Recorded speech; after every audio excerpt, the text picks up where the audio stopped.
BRS రజతోత్సవ మహాసభను grand success చేసేందుకు రాష్ట్ర వ్యాప్తంగా అన్ని వర్గాల ప్రజలు కదం తొక్కుతున్నారు. సూర్యాపేట జిల్లా నుంచి పెద్ద ఎత్తున జనం సభకు తరలి వెళ్తున్నారు. కార్లు, బస్సుల్లో వేలాదిగా జనం సభకు స్వచ్ఛందంగా పోతున్నారు.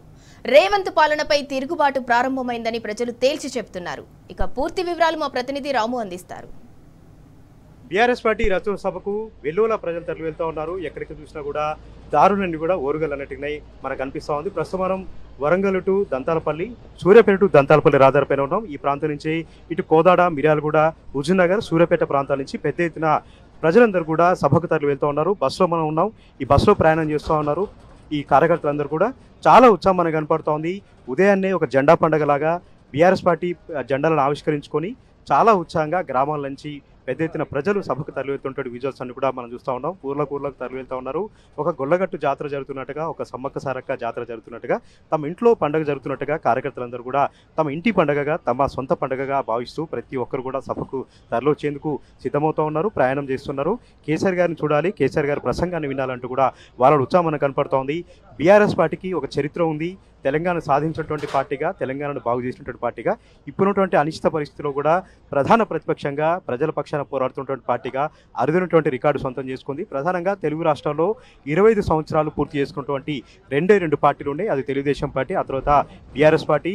గులాబీ జెండాగా పురుడు పోసుకొని, గులాబీ జెండాతో ప్రేమను పుచ్చుకొని, ప్రజలపైన ఆదరాభిమానాలను చూస్తూ, తెలంగాణను సాధిస్తూ, పోరాటాలు చేస్తూ ఎంతో ముందుకెళ్ళినటువంటి కేసీఆర్ గారి నాయకత్వం ఉన్నటువంటి పార్టీకి 24 సంవత్సరాలు పూర్తి చేసుకొని 25వ వసంతంలోకి అడుగు పెడుతుండే వల్ల ప్రతి ఒక్కరు కూడా సంతోషంగా తమ పండుగ జరుపుకుంటున్నారు. ఈ సభ గ్రాండ్ సక్సెస్ చేసేలాగా ప్రతి ఒక్కరు కూడా తరలి వెళ్తూ ఉన్నారు. ఈ సభ చరిత్రలో నిలిచిపోయేలాగా, దేశ రాజకీయాలను ప్రభావితం చేసేలాగా ఉంటుందంటూ కూడా ప్రతి ఒక్కరూ ఎంతో ఆనందంగా పంచుకున్నటువంటి పరిస్థితిని కూడా మనం చూస్తూ ఉన్నాం. ఇప్పటికే సూర్యాపేట నుంచి మనం చూసాం, ఎడ్ల బండ్ల ద్వారా బయలుదేరారు, సైకిల్ ద్వారా బయలుదేరారు. ఈరోజు ఉదయాన్నే ఆయా గ్రామాల నుంచి పెద్ద ఎత్తున బస్సుల ద్వారా ఎవరికి దోచిన విధంగా వారు వాహనాల్లో బయలుదేరుతూ ఉన్నారు. లక్షలాదిగా బయలుదేరిపోతూ ఉన్నారు. కొద్దిమంది సభకు వెళ్తున్నటువంటి వాళ్ళు ఉన్నారు, బస్సులో ప్రయాణం చేస్తూ. వాళ్ళతో మనం మాట్లాడదాం. ఎట్లా ఉంది సభ? సక్సెస్ అవుతుందా? ఎట్లా జనాలు తరలి వస్తున్నారు? మీ ఊరి నుంచి ఎంతమంది పోతున్నారు? నా పేరు వెంపటి భీష్మారావు, జగన్నాపురం గ్రామం, టీఆర్ఎస్ మాజీ సర్పంచ్ నండి, మునగాల మండలం, సూర్యాపేట జిల్లా. ఈ సభ విషయానికి వచ్చేసరికి మా ఊరి నుంచి ఒక 30-40 మందిని బయలుదేరినామండి. ఆల్రెడీ తండోపతండాలుగా జనం బయలుదేరి ఆల్రెడీ సభా ప్రాంగణంలో వచ్చేసారు. వాళ్ళు ఎన్ని ప్రయత్నాలు చేసుకున్నా ఈ సభ ఫెయిల్ కావడానికైతే అవకాశాలు లేవండి. మీ పేరు చెప్పండి. ఎక్కడి నుంచి పోతున్నారే? ఎట్లా ఉంది ఊళ్ళో కేసీఆర్ మళ్ళీ ఇప్పుడు వచ్చిన కేసీఆర్ ఖచ్చితంగా గెలుస్తాడు. ప్రతిపక్షం అందరికీ గుండెలు దడదడలాడేగా ఉంది. మాకు మాత్రం మస్తు ఖుషిగా ఉంది మీటింగ్ పోతున్నందుకు. ఎవరెవరు తరలి వెళ్తున్నారా? అన్ని వర్గాలు వస్తున్నాయా? రైతులు, మహిళలు, యువత అంతా వస్తున్నారా? అందరు వస్తున్నారండి. సంతోషంగా ఉత్సాహంగా అందరు పోతున్నాం. జెండా పండుగ చేసినాం, జెండా ఎగిరేసినాం, అందరం కలిసి బస్ ఎక్కినాం, వస్తాం. సభ తర్వాత మారిపోద్ది రాజకీయం మొత్తం. ఇంకా మొత్తం మారిపోవాలి. లక్షల మంది, వేల మంది వచ్చారు. అప్పుడు మరికొద్ది మంది ఉన్నారు. అన్న, ఏం పేరు? నీ పేరు? ఎక్కడి నుంచి వస్తున్నారు మీరు? సభ సక్సెస్ అవుతుందా? మంచిగా ఊళ్ళ నుంచి ఎట్లా బయలుదేరిరే సబ్బండ వర్గాలన్నీ కూడా? జై తెలంగాణ. నేను బ్యాంక్ డైరెక్టర్ని, సొసైటీ డైరెక్టర్ని అండి. మా సొసైటీ నుంచి 600 ఖాతాలు ఉన్నాయి. 600 ఖాతాలలో 2,60,060 ఖాతాలుంటే 6గురికే మాఫీ అయినాయి. నేను మొత్తం మాఫీ చేసింది అంటుండు. మాఫీ అన్నది ఒక కనీసానికి 10,000 ఉన్న అతనికి కూడా కాలేదు మాఫీ. నేను అన్ని మాఫీ చేసినని మళ్ళీ అక్కడ మొత్తం ఢిల్లీలో చెప్పుకుంటుండు. రాజీవ్ గాంధీ కాడిపోయి నేను 2 లక్షల రుణమాఫీ చేసిన, మీరు రాండి సభకని. ఎక్కడ కానీ అవినీతి మాటలు, అవినీతి పోకడ, జనాన్ని మోసం చేసినట్టు. రైతు బంధు వేస్తా అన్నాడు. నాకు 3 ఎకరాల 40 సెంట్లుంటే 3 ఎకరాలకి 18,000 వేసిండు. మొత్తం మిగతాదంటే మరి రావాలిగా, 10,000 చొప్పున రావాలిగా. అది వేయలే. 2 సంవత్సరాల నుంచి 2 కార్ల నుంచి రైతు బంధు కూడా వేయలే. అది నిన్ననే పడ్డది. అది కూడా ఎప్పుడో వేస్తా అన్నది. ఒడ్లు ధాన్యం కూడా కొనుగోలు లేవు. రైతులను బాగా ఇవన్నీ నడవడానికే పోతున్నారని వరంగల్ సభకు. ఇవన్నీ మీ తరఫున కేసీఆర్ గారు కేసీఆర్కి ఇవన్నీ అందించడం వరకే వెళ్తున్నాం మేము. ఈ సభ తర్వాత కాంగ్రెస్ గుండెల్లో పరుగెత్తాలని, ఈ సభ సక్సెస్ చేయాలని మేము అంతా కంకణం కట్టుకొని వెళ్తున్నాం. 2 ఆడపిల్లగాళ్ళకి డబ్బులు ఇస్తున్నాడు, చదివిస్తున్నాడు, ఏది లేదు. మళ్ళీ ముసలోళ్ళకి డబ్బులు, కొత్త పింఛన్లు ఇస్తున్నాడు, కొత్త పింఛన్లు లేవు.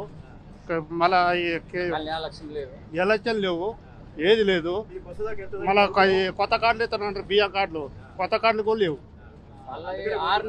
6 నెలలు ఇస్తున్నాడు, 6 నెలల్లో ఏది లేదు. ఈ 6 నెలల్లో క్లోజ్ అయిపోద్ది అండి ప్రభుత్వం.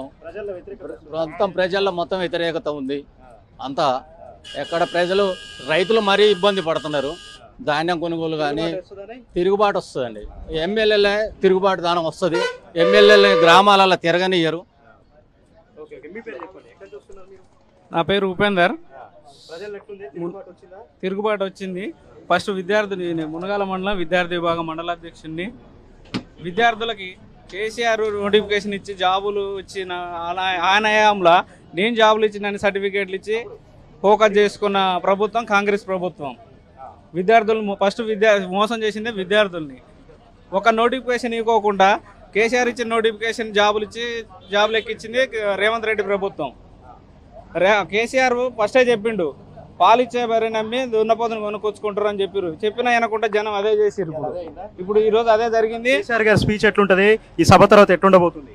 కోట్ల జనం ఇప్పుడు యావత్ భారతదేశం మొత్తం కేసీఆర్ స్పీచ్ దానికి రెడీ ఉన్నారు. ఆయన ఏం చెప్తాడు, ఏంది ఆయన దిశానిర్దేశం ఏందనేది అందరు ఎదురు చూస్తున్నారు. ఆయన ఒక మంత్రి పదవి చేయలే, ఒక ఎమ్మెల్యే పదవి చేయలే, డైరెక్ట్ సీఎం సీట్లో కూకున్న గుంపు మేస్త్రి. ఆయనకి ఏం చేయాలో తెలక ఉన్నాడు. మధ్యలో పీకేయాలన్నా పీకేసే ఇప్పుడు ప్రజలు అంతా ఉన్నారు. మధ్యలో ఎలక్షన్ టైం వస్తే తీసేసేస్తారు. ఓ కరెంటు లేదు, ఏది లేదు. కేసీఆర్ ప్రభుత్వం 24 గంటలు కరెంటు ఉచితంగా ఇచ్చింది. ఇప్పుడు కరెంటు ఉన్న పరిస్థితి దాఖలా లేవు ఎక్కడ. ఈ రైతులంతా వస్తున్నారని సభకి రైతులు, విద్యార్థులు, మహిళా సంఘాలు, వృద్ధులు అందరూ కలిసి ఏకమై వస్తున్నారు. నా పేరు పరకల శ్రీనివాస్. ఈ సభ తర్వాత కేసీఆర్ ప్రభుత్వం రావడానికి, కేసీఆర్ ప్రభుత్వం మీద బాగా మంచిగా ఉందండి. కాంగ్రెస్ ప్రభుత్వానికి అసలు వెలిగేషన్ బాగుంది. రేపు భవిష్యత్తులో కనుక కాంగ్రెస్ వాళ్ళు ఎక్కడ నిలబడి వాళ్ళకి డిపాజిట్ కూడా దొరకవు. మంచిగా ఉంది. 420 హామీలు ఇచ్చి అధికారంలోకి వచ్చింది కాంగ్రెస్ పార్టీ. రేపు అధికారంలో ఇప్పుడు ఉన్న ప్రభుత్వంలో వాళ్ళు ఉన్నటువంటి ఎమ్మెల్యేలు కూడా వాళ్ళ దాంట్లో ఐక్యత లేదు. వాళ్ళకి కొట్టుకోవడం సరిపోతుంది తప్ప ప్రజలకి మంచిగా చేసే లేరు. వాళ్ళు ఏమేమి ఏర్పాటు చేసుకోబోతున్నారు? బస్సులో పోతున్నారు. మేము వాటర్, ఫుడ్ ఇబ్బంది లేకుండా అక్కడ మీటింగ్కి తీసుకెళ్తున్నాం అండి. బస్సు ఎండకి ఇబ్బంది లేకుండా ప్రజలకి కేసీఆర్ మంచిగా సదుపాయం కల్పించింది. బస్సులు ఇచ్చిండు, పెట్టి పంపిస్తారు. మంచిగా ఉందండి మాకు. సభ అయితే సక్సెస్ అయితే ఇప్పుడు ఈ మీటింగ్ తర్వాత జనంలో ఇంకా మంచిగా చైతన్యం వస్తుందని మీ అభిప్రాయం ఉందండి మాకు. ఈ విధంగా ప్రజల్లో మనకు తిరుగుబాటు అనేది మనకు కనపడుతూ ఉంది. కాంగ్రెస్ పార్టీ అంటేనే బగ్గుమంటా ఉన్నారు. కొద్దిమంది యూత్ ఉన్నారు, విద్యార్థి నాయకులు ఉన్నారు. తమ్ముడు, యూత్లో ఎట్లా ఉంది, విద్యార్థులు ఎట్లా ఉన్నారు?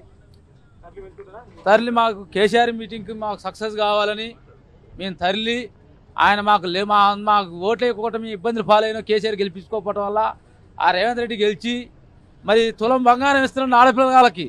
తులం బంగారం ఎట్లా ఆపేయండు. మహిళలకు 2000 రూపాయలు ఇస్తున్నాడు పేద నిరుపేదలకి. ఆ 2000 రూపాయలు ఇస్తున్నా 2000 రూపాయలు కూడా రాలేకపోయినాయి. నిరుపేదలు ఉన్నాం మేము. కూలి చేసుకుంటున్నా రెక్కాడుతున్నట్టు ఒక్కడెత్తది. మాకు విండ్లు ఇస్తున్నా విండ్లు కూడా ఇవ్వలేకపోయిండు.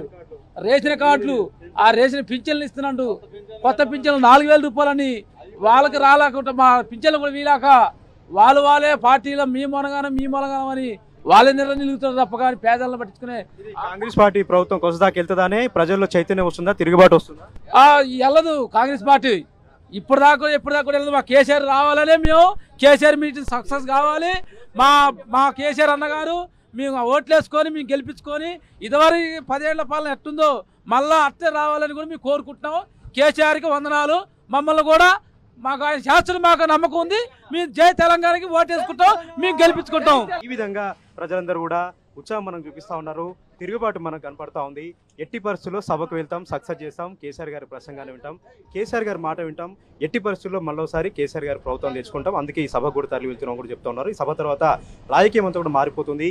కాంగ్రెస్ పార్టీ ప్రభుత్వం కొసదాకా వెళ్ళదని కూడా ఇక్కడ ఉన్నటువంటి కార్యకర్తలు, ప్రజలందరూ కూడా మనతో చెప్తా ఉన్నారు.